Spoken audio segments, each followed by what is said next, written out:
Uh, wow. Things What? happening on the AI front, isn't it? Yes, a lot, a lot. It's just mind blowing what every week is new, and it's yeah, it's like in the speed of light, not just a fast train anymore. Yeah. Just is it okay if I share with you a little bit of my overview of how I see this phenomena in the world? Uh-huh. Yeah, You can of course. maybe see my perspective a little bit. It might be help when we work on the details later on. Yeah. Yesterday I was in Davos, Hmm. and on the promenade came a little autonomous robot walking. Yeah. It is the size of a 10-year-old. It's one of those many brands that are now making robots. It was just walking around there autonomously, not remote controlled, no cables, nothing. Uh-huh. The funny thing was that people didn't care. People were walking with their cell phones, looking at cell phones, just avoiding it as if it was any other pedestrian. Uh-huh. And I thought, okay, so now it's happening. In maybe just a year, we will see these walk around in Zurich running errands for people. Hmm. So it ties into my overview. You see, when I look at humanity and what we're busy with, it looks to me as about 95% of what we do is connected with our physical survival, earning a living, Hmm. making a living, earning money, exchanging this for things we need for our physical survival: food, shelter, heating, transportation, etc. And um, I believe that the biggest shift that is now happening in the world is that within the coming decades, that struggle is gone. We will access energy that is so cheap we can call it free energy. We will make production of whatever we need automated, and even with a much improved quality and with a much improved care for the environment. For instance, Hmm. monoculture might completely end, and instead we will see forests of food harvested by very careful robots, which are measuring exactly the nutritional value, what is mature when, picking it, delivering it to us without disturbing the nature in any way, and having a much more complete ecosystem food delivery. Anyway, so just one of the Hmm. implications. If we no longer are busy with staying alive physically, WTF will we do? What will humanity do? How will we have to rethink our existence on this planet when it's no longer about physical survival? If a growing percentage of the population will have access to free energy, free, healthy, nutritious food, free transportation, what are we going to do? And I think the ones who can answer that questions are the ones who will rule the world, the next wave. I call it the ether age. Hmm. So the ones who will rule the ether age are the ones who have answers to these questions. And when we look at our way of perceiving the world, we can say that we have lots of different maps. We have political maps, geographical maps, water maps, etc. Like in a building, you have construction maps of walls, and you have one map for the electricity, another map for the liquids in the water pipes, and so on. And all these maps are like our political maps, our resource maps, etc., power maps, war maps on the world, are all about our horizontal world. Hmm. We have been focused on the survival in the horizontal world. And I can see that now, with the help of our combined wisdom, which one can call AI, is solving all these problems, we can focus on the vertical maps. And we can go where AI cannot, because AI is not sentient, which means that in the vertical direction, us who are connected to the source have to do the mapping, have to find the next frontier. in this bigger context, I'm Hmm. looking at what is going on in the world, looking at what is happening in Davos at the World Economic Forum. And I can tell you that the World Economic Forum, the banking system, the political system, even the religious and philosophical systems are fixed in the physical world. They do not know what vertical is. And they have been trying to explain the world in all these material, physical terms and trying to find connection to source there. But they're looking in the wrong way. They're only looking horizontally when we have to look vertically. In that bigger context, I'm waiting right now. And I can see the emergence of AI, and I can see the very, very rapid development and capacities. By this time next year, I can have AI create a feature full Hollywood style movie for me, for my own fun and pleasure. Make me Aragorn in the World of the Rings, and I want to have 4 love stories in the movie. Produce. 2 hours later, I can sit and watch this fantastic movie with me being Aragorn, etc., etc. So it's just really blowing. It really is, and our mind is now, in comparison to what can be done, maybe measured better. So we are a little bit more humble as human beings. So in this very big world, in this ether age that is now emerging, where physical issues will be dealt with based on the collective wisdom of humanity through AI and robotics, I'm very happy. I'm a happy little bee, because now, eventually, hopefully, humanity can reorient and say, okay, so now we sorted that thing out. The best housing, the best food, the best distribution, the best resources, the best care for the ecosystem, etc., we can do what we came here for, which is consciousness development. So when I look at the tools on Will Be One, I understand that as the new tools become available that might be faster, cheaper, better, easily integrated, blah blah blah, our imagination needs to be focusing on what problem are we solving, what can we assist people with using AI. And there will be one context pretext. So I'm looking at the little application we now have, and I think that have to develop. It has to move forward. And right now, it is working really well with the content we have put to it in English. My wish would be that I can add 100 books, no, 1,000 books. And my wish would be that it would be an intelligent response like OpenAI O1 or O3, which will soon come, which can have a continuous conversation which is based on what has been talked about in the past. So basically an Amanita Muscaria companion that when you show up again, they can say, oh, hi, Heinz. How are you doing? How is it going with the microdosing? Is the new dosage better for you? What are we talking about now? Are you having any philosophical questions today? Da, da, da. And then I want the library to be much bigger. So this is my subject of this call, I think. Can that be done? Are we on the right path? Are the tools scalable the way we're looking at? I just signed up for Perplexity, and I'm really liking the way that research is being presented to me and the live capacity of getting stuff right now from on the internet. So then, with this little preemptive presentation, I leave it to you. Yeah. May I ask you 2 questions about, first of all, the World Economic Forum? Were you able to join a session there, or did you just walk around? We did a presentation about Amanita Muscaria, consciousness development, etc. Really? On the stage? Yes, yeah. Oh, wow. Cool. It's actually not in the World Economic Forum. It's in Davos. It is in that whole ecosystem that is around the official World Economic Forum sessions. And there are hundreds of alternative people who call themselves Andavos.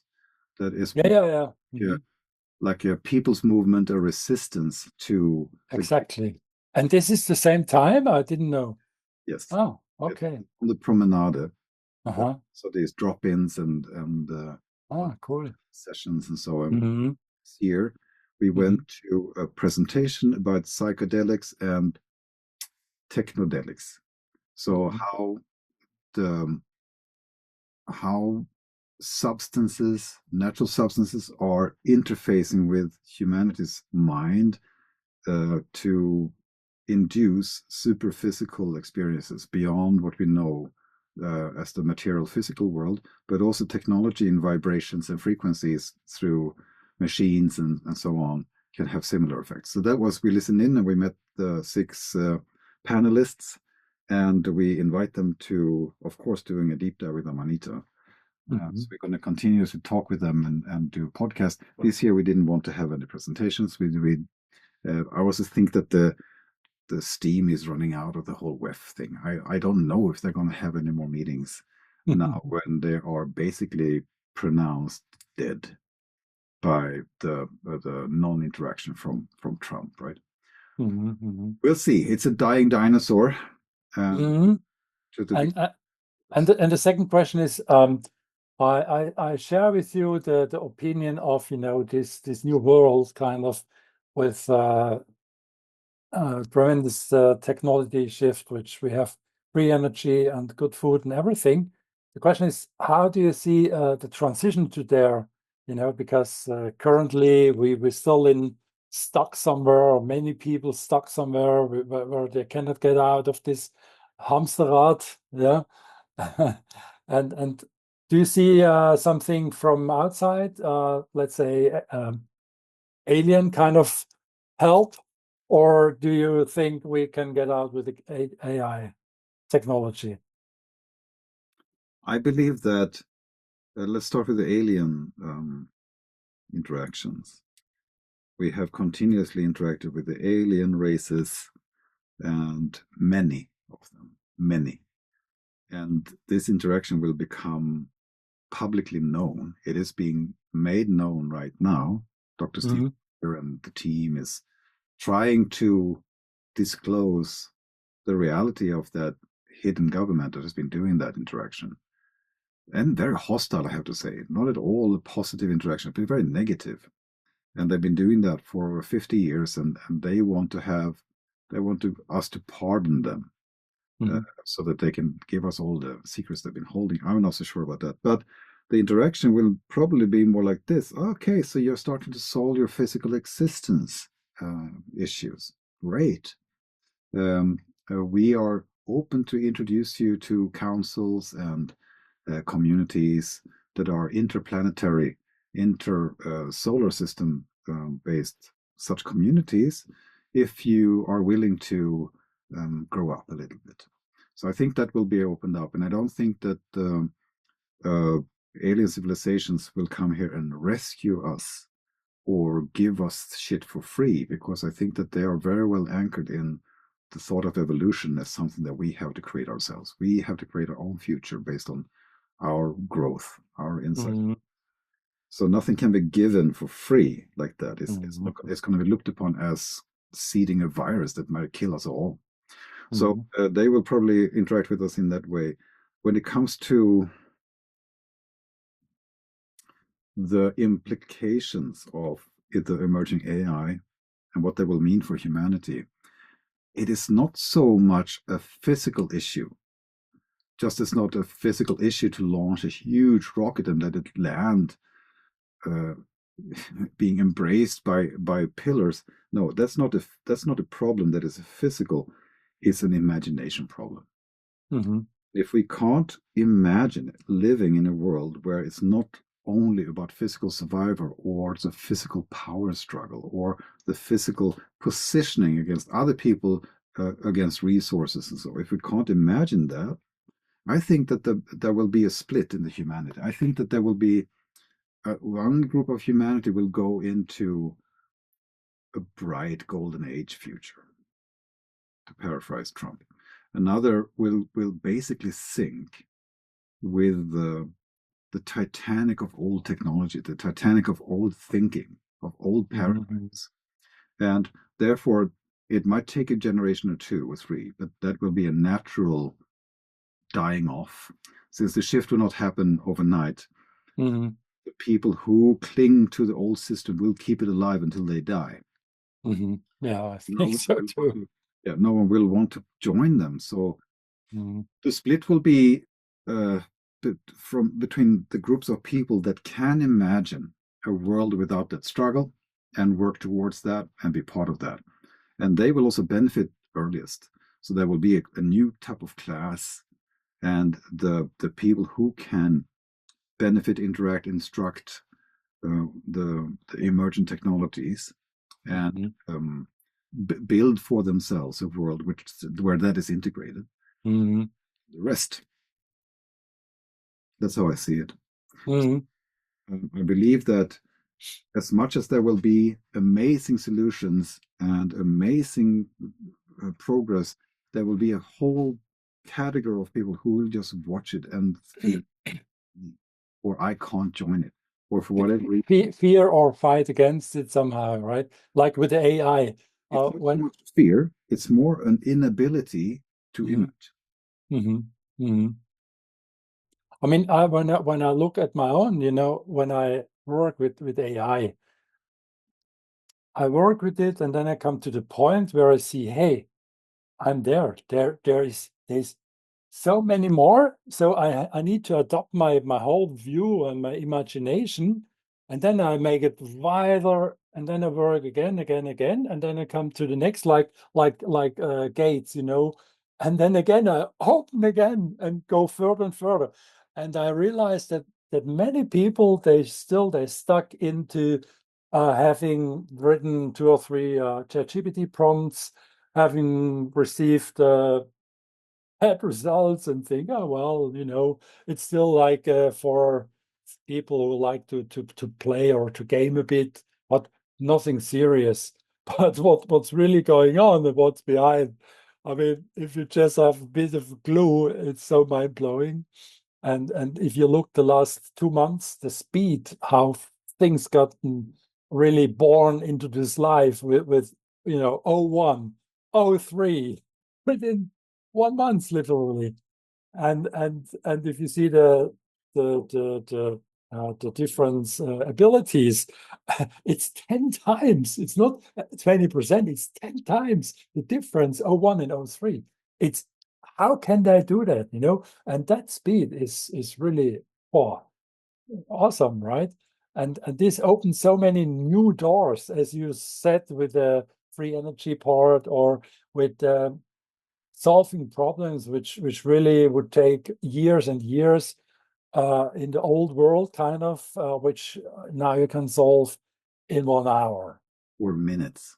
or minutes. Yes, and that's really, really so I mean, fantastic. look at why is AI, the people who are now starting to realize, oh my God, why are they going to governments? I think that there are several messages to the government. I think one of the main one is that the function of the government can be reduced to maybe 1% of what it does today. Mm-hmm. Because the distribution, the logistics, the planning, the problem solving can be done so much more effective. Mm-hmm. Fraction of the time, with a fraction of the cost, and with a fraction of the headaches and expenditure of human resources. Mm-hmm. It's ridiculous. We can now have basically the US government replaced by an iPhone. Yes, literally, yes. Literally. That's yeah. And if you don't understand what that means, you will be so surprised by how the world is changing around you that you will get stressed. I think that it's going to be like some kind of a special type of headache that people are experiencing, this dissonance between the world that they try to live in and the reality around them. Absolute. There's going to be a whole new range of mental care, of healing work, of trauma work, based on the speed in which the world is changing right now, and how the whole concept of why we incarnate and what are we supposed to do. It's just as I said, 95% of it is going to be completely inaccurate, because the fight for physical survival is a stage which humanity is now leaving behind.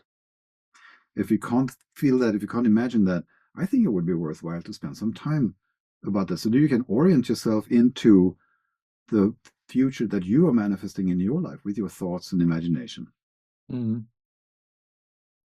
This is my recommendation. This is how the work with Amanita muscaria is very deeply connected to manifesting the future. And if you are not doing that work properly, with the addition of Amanita muscaria, you might manifest a terrible future for yourself instead of looking at what's actually happening, the tools that God is providing for you to live an amazing life. Mm. Yes, so what an amazing time to be alive. Yeah, it is. Great opportunities for everyone who wants it. It's a Klondike. You know, when people started to discover gold lying around on the desert floor, and started to, okay, I'm going to mark this, I mark 100 times 100 times 100 yards, and now I'm going to dig. And they made millions and millions from that.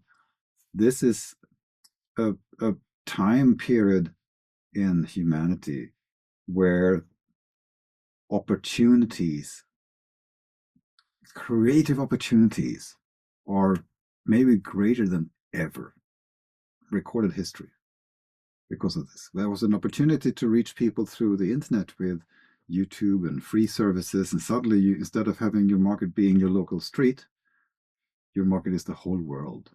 Mm. And this type of difference in amplitude is happening now in the world of ideas and imagination. Mm. Absolutely. It's, as you said, it's not a technology. It's really your imagination and what do you want. You need to know what you want and where you want to go. And this needs to be formalized or entered in a prompt, let's say. And then you get it. If you don't know or cannot formulate what you want, then you will just get what you ask for, right? So I'm super happy. I thought I was going to be dead by 50. Now I'm approaching 60. And happy that these 10 years I could be here to see this, because now I can be part of inspire people a little bit into how to use this. And I meet these people in the context of the World Economic Forum in Davos, for instance. There's enormous pent up excitement among these people because they have access to the understanding of what this might be, or at least they can think in that direction. And there's an equal amount of fear. I'm going to lose my job. What are we going to do if we don't have to? Yeah, absolutely. Also an equal amount of, oh my God, but who is smart enough and creative enough to actually guide this in a safe way forward? Absolutely. Because that's exactly the question, you know. I remember in the 80s when the internet came up, I worked in a company, an IT company, and I was one of the first who said, hey, there's internet coming. There is, you know, www, and you can do this and that with audio, video. And I tried to convince the board of directors, and they didn't realize it. They didn't want it. They said, yeah, but you know, it's going away. And I said, hey, do you realize what there is, you know? And there are not. And nowadays it's almost similar. I'm so in the front of this technology because I'm working so hard to keep the pace and to be really, you know, into the newest things and understand them, to be able and capable to, as you say, look for a safety way to use them and to really understand how to deal with that whole thing. That, yeah, many people they are not seeing what's really in front of them, and they fear about their job. I say, hey, do not fear to look for the opportunities. Think about, you know, what you can change, how you could augment yourself into another job into another way of working, and use it as a chance, use it as a possibility, because this is so immense chance what we currently in. I think not 2% of the population is really aware of it. They do not have the time. They are still in their hamsterrad. They do not have time to really get into. They just hear here and there all the news from AI, and that's really can be annoying if you don't understand it, because you constantly get, oh, now is this new and that new, but you don't understand it really, and then you cannot use it, and then it's for you like, hey, they're out there, there's a world developing amazingly, and you cannot be part because you have not the time to really, sit down and maybe you, yeah, contemplate, or you get into this thing and think about, hey, how can I use it for my daily life, which makes my life easier? And that's actually what our company is doing. We constantly think, how can we make the life easier for companies? Where can we bring this AI in to really, really solve, problems, to make more efficient, whatever. And I think that's really awesome what's possible at the moment. I also sense quite big confusion, even among the elite in this field right now. Mm, What AI or general AI, what that actually is. And, mhm, and for me, as someone who is, I can say, a specialist in esoterics, it is clear to me what is the big difference between human intelligence or even animal intelligence and artificial technological chip-based calculation intelligence. And it is that AI is not and will never be sentient. mhm. AI does not have a connection to source. Absolute.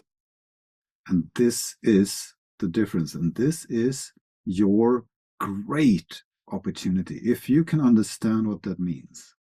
You are in the driver's seat. You need to be the driver's seat. You need to use your imagination, your creativity, and tell, hey, I want to have this and that and so forth. And then it works for you, and not the opposite way around, to ask, hey, what shall I do? I see that. I see people wanting to replace their mentality with AI. Yes, yes. Yes, you can do that, but Uh-huh. where is your source? Where is the meaning of your life? Mm, That what you just said is important. Who is triggering who into what? And here we have to take the responsibility of sentient beings of making sure that we don't create an AI that wants to rule the physical world, because it could. If absolutely. Mm, you think that you can outsmart it, I think that you have to think again, because you are up against millions of people's wisdom in one entity, so to speak, right?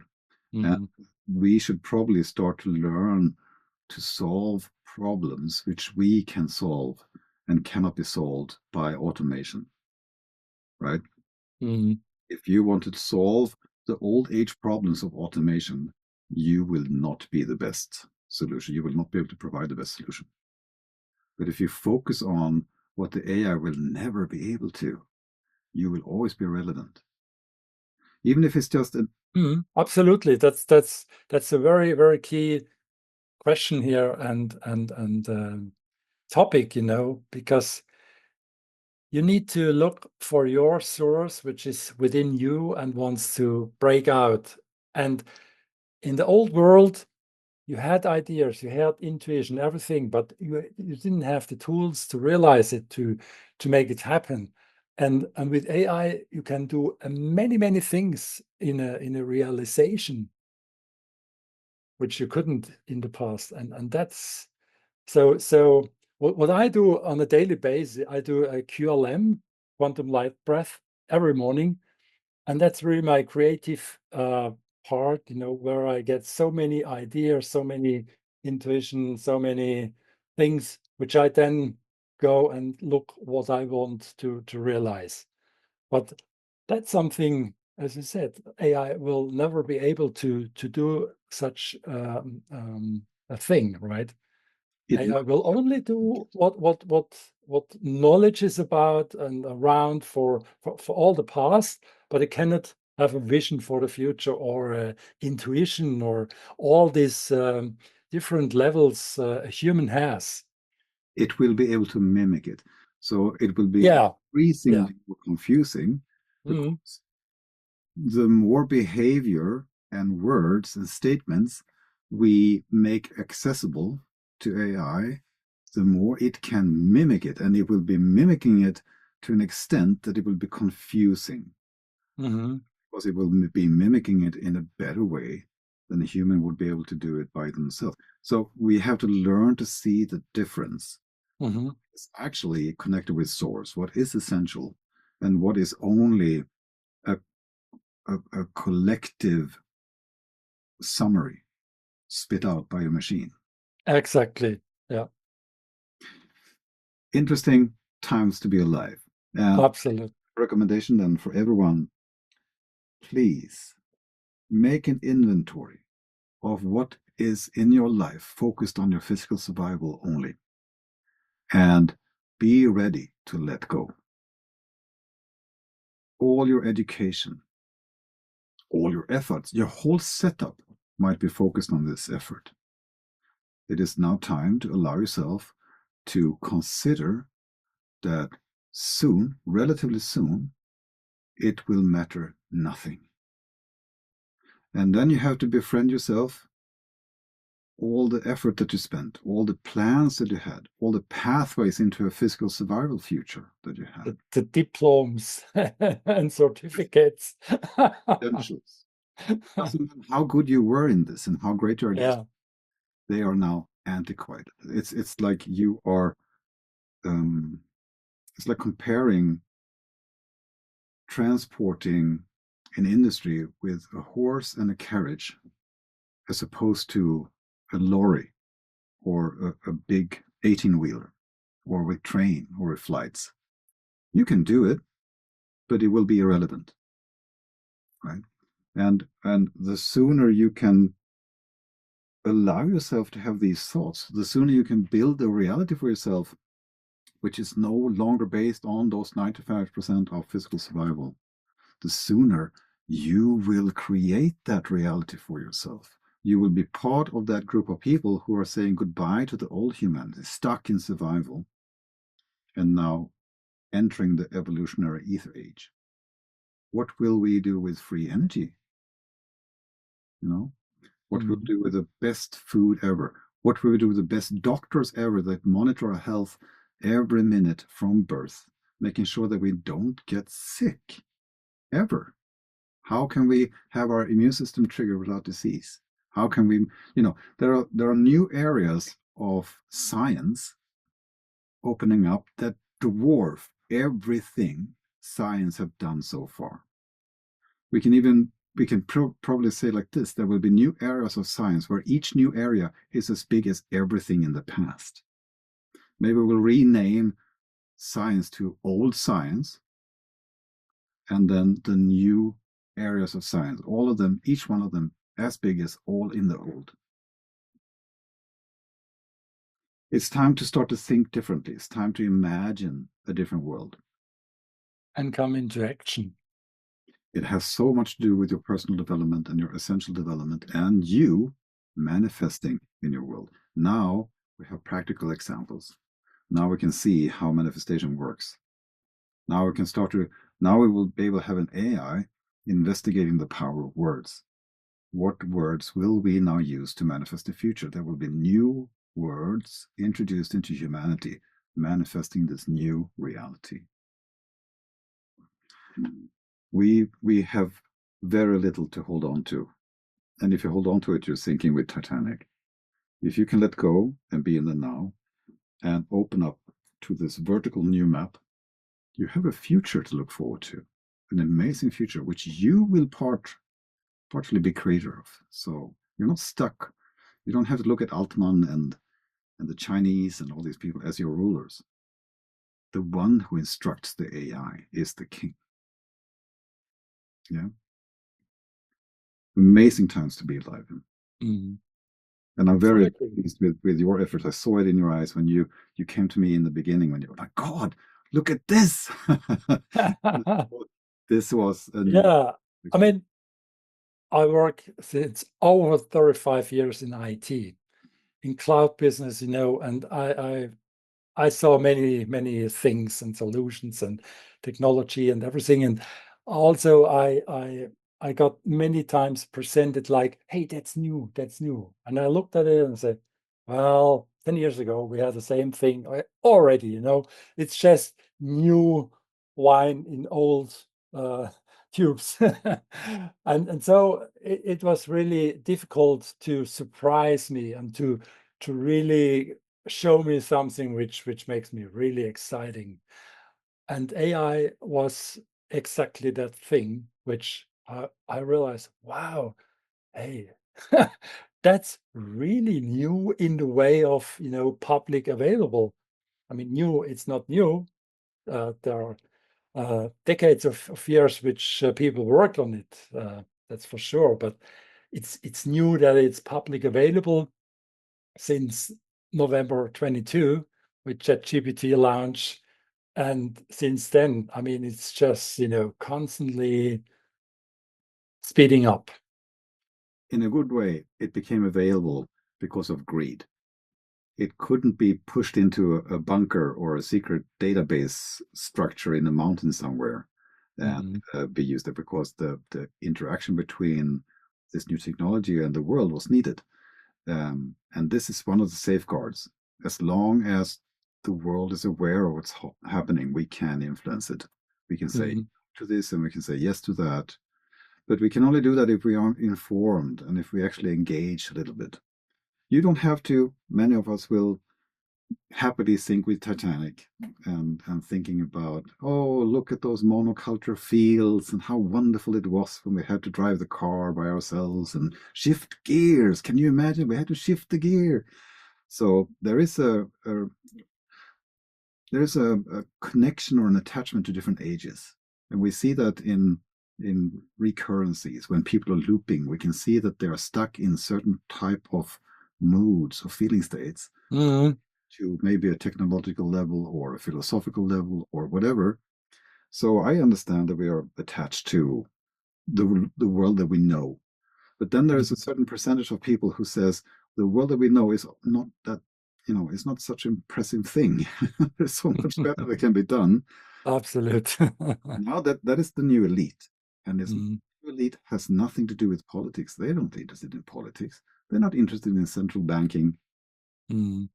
Everyone we meet in Davos, that is in Davos, they are interested in consciousness as much as they're involved with the power structures of our day, which is resource distribution or the fight for resources. They are also instinctively interested in their own ascension, their own connection with God, their own pathway spiritually. And this is what is the common denominator now. And I feel that if we take that seriously, maybe the web of the future will only be about that, because we don't have to deal with the physical survival anymore. There are no wars. There are no wars. Why would there be? Everyone has what they want or gets what they need in the best way possible. So then we can focus on what I feel is the more interesting horizons. Absolute.